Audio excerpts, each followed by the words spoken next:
were the 18th state to pass inclusive non-discrimination protection statewide. We were not the first, we were not the second, we were not even in the top 10. Can you kind of explain the history of how Massachusetts even got to the point where we did get this equality? Because for me, 18th is better than nothing.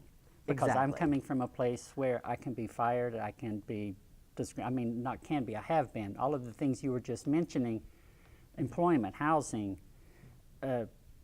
just going to a restaurant, using a restroom, all of those things I've been refused service for in Tennessee. We started introducing that legislation in about 2007. Okay. We were not successful in winning some of the protections until 2011. So it took many years of just having this conversation with legislators, having this conversation with the Senate president, and all of these folks who have a very strong hand in passing policy. Right. And so in 2011, what happened is, once again, came back with a legislation for non-discrimination.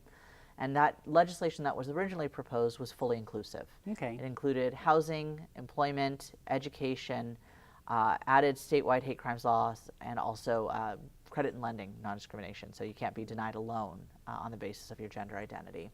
And it also included that public accommodations piece. And so when we were working on that, it was actually gaining a lot of momentum, and folks were ready for this.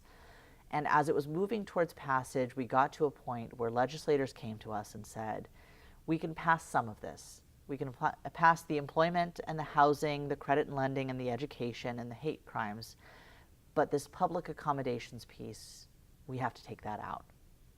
And it was a really difficult conversation of, well, why? And unfortunately, there was a misinterpretation of what public accommodations meant, and we'll get to that in a moment. But we were faced with this: pass some of the protections without public accommodations, okay, or scratch it all and come back next year trying to get all protections okay, gotcha. fully inclusive. And the coalition, MTPC, GLAAD, Mass Equality, all of the organizations working on LGBTQ rights, went to the trans community and said, what do we do? We are not in a place where we want to make this decision lightly or without being informed. I appreciate you doing that for the community. That was big. It was. And so we had these community-wide conference calls. And finally, what we heard was the overwhelming majority of folks saying, let's get some of this, with the promise that we will come back for public accommodations. And so that's exactly what happened. In 2011, and then went into full effect in 2012, we secured some non-discrimination protections. But there was still that public accommodations piece we had to come back for. So, I think that the public accommodations piece, we're the only state to have ever separated out these protections and passed some but not all.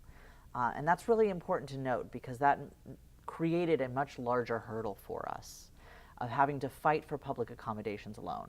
Now, about public accommodations, one of the things the legislature was thinking about when it passed this and when they took out public accommodations is they said, we don't want to deal with the bathroom thing.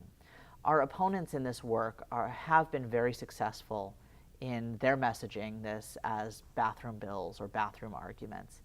And so when the legislature heard that and unfortunately signed on to those fear tactics in some way, what they thought is, well, let's take bathrooms out of it. What in this law that we are working to pass says bathrooms?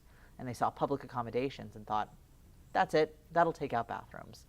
Not realizing that when you pass, for instance, employment non-discrimination or education non-discrimination, there's bathrooms and locker rooms in those spaces as well. But there was this thinking of, we'll take out public accommodations and not have to deal with the bathroom thing until we come back for it.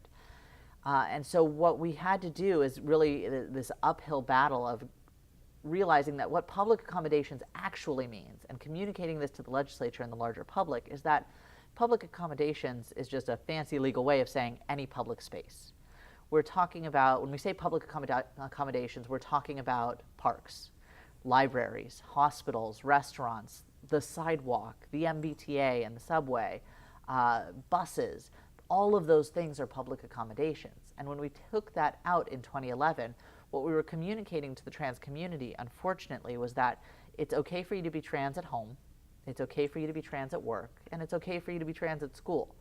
But when you're trying to get in between those places, when you're working, when you're getting from work to home, or when you're not at home and you're out at a theater or you're out at a restaurant or anything like that, or visiting a park or a library or a monument, it's not okay to be trans in those places. Right, and it's a way to keep us out of public. Exactly. And so we spent many years in between 2011 and 2016 really educating on that issue and saying, this is what you're saying to us and this is what you're talking about. And we came back in the 2012-2013 legislative session with public accommodations on its own. We're not successful.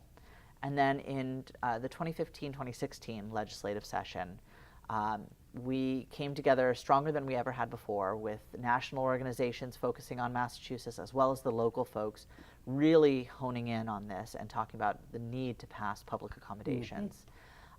And after many years of work, we were successful. And the protections went into full effect on October 1st, 2016.